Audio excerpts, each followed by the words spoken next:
Hey guys, Meteorologist Chris right here with this morning mountain weather update. Here's what I'm seeing this morning. Our closed low syndrome continues. You've got these very well-defined areas of low pressure, strong, moving into the west coast, especially with that California trajectory.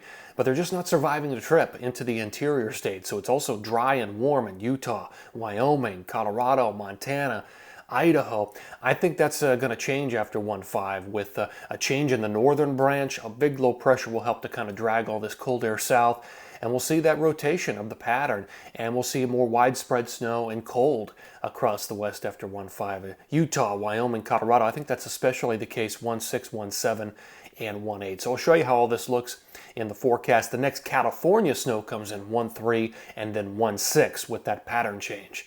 All right, let me show you what the water vapor satellite imagery looks like this morning. So on this, again, your moisture aloft is in your whites and your blues and your greens. So you've got a big area, low pressure right here, moving through California.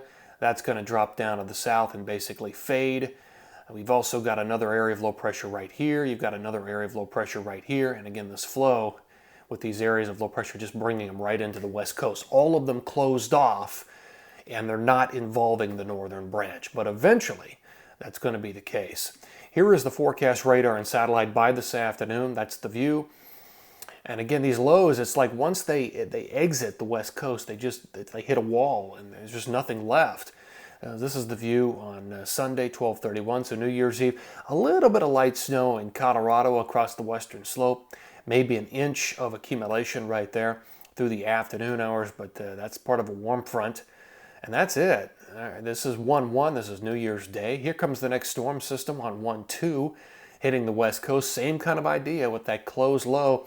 And that should actually bring a decent shot of snow right there on 1-3 to Shasta, to Tahoe, and also to Mammoth, with a bit of a lower snow level as well than what we've been dealing with. And that low actually drops south as well and takes a southern track. That's not the one that's going to change the pattern.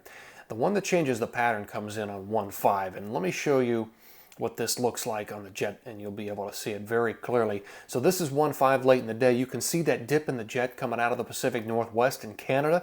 That's the one that will open the door. That's going to get that northern branch involved, and that'll help to pull some cold air to the south. Look at this on 1-8. Now this is an amplified jet going way up into Canada. It reaches up, and look at the slide it creates all the way down into the lower 48. It's going to buckle, and all that cold air will drag south through, it'll dive south through Montana, Wyoming, Utah, Colorado, New Mexico, and then there's some southern branch involvement. So, 1-6, 1-7, 1-8 appears to be that time frame where we're going to see more widespread snow and colder air across the west. Take a look at the forecast here. So, not much today through the first, an inch or two here and there. The snow in California, you've got to be above 8,000 to 8,500 feet to really get anything decent.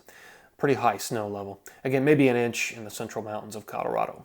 All right, second period. This is 1-2 through 1-5. Things start to shift. That southern storm takes the track down through Arizona and New Mexico. And additionally, there's some snow in California with that low. Up in the Pacific Northwest, I think we're looking at some numbers that are going to be ticking up, especially late in that period as that new low comes in, 5, 6, 7, 8 into the Pacific Northwest. Here is that final period, and much more widespread snow, 1-6 through 1-8. A lot of places will see increasing totals with the cold air that comes. I mean, look at Utah, look at Wyoming, look at Colorado. I think what we're seeing, I think we'll probably end up seeing bigger totals than what I'm showing here. This is just a long way out, but the numbers here are looking much better than what we've seen recently.